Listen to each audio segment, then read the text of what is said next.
যালিকাল কিতাবু লা রাইবা ফিহি, সেই কিতাব যেটার মধ্যে কোনো সন্দেহ বা স্কলারলি বেঞ্চে বলা হয় যে যালিকা দ্বারা হচ্ছে গিয়ে গ্লোরিফিকেশন বোঝানো হয়।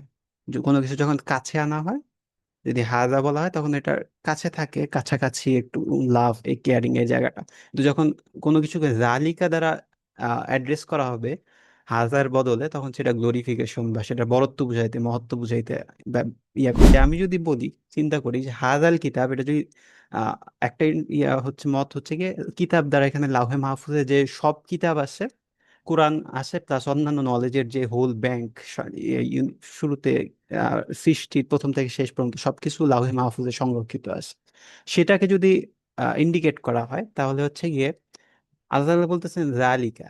যদি বলে এটা হাজা বলে, তাহলে আমার দৃষ্টিটা এই এই পর্যন্ত থাকে, ভিজুয়াল আমি যেরকম এখানে ইয়ে করছি জায়গাটা।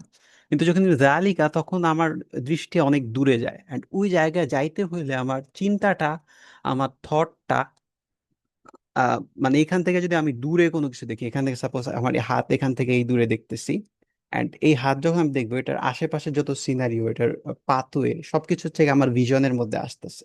তো আমার ওই লাহে মাহফুজ পর্যন্ত যাইতে হইলে আমার চিন্তাটা, আহ এই রোড ম্যাপও জানতে হবে আসলে এটা কোন জায়গায় আছে, এন্ড এই যাওয়ার রোডটা কি, রাস্তাটা কি, এই সবগুলো জায়গা। সো আল্লাহ তাআলা ওই জিনিসটার প্রতি ইয়ে করতেছেন, আমাকে ইনকারেজ করতেছেন যে এই জিনিস সম্পর্কে তুমি চিন্তা করো।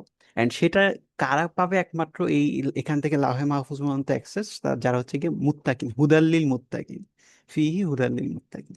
সো এটাই আহ, একদম থট, অ্যান্ড এটা ফ্যাক্ট কিছু না, এই ধরনের চিন্তা আসতে পারে। আর আল্লাহ তাআলা যখন এই ধরনের চিন্তা আমাদের মাথায় দেয়, তখন কোনো কিছু একটা স্টাডির দিকে রিডিরেক্ট করে, আমাদেরকে নেভিগেট করেন।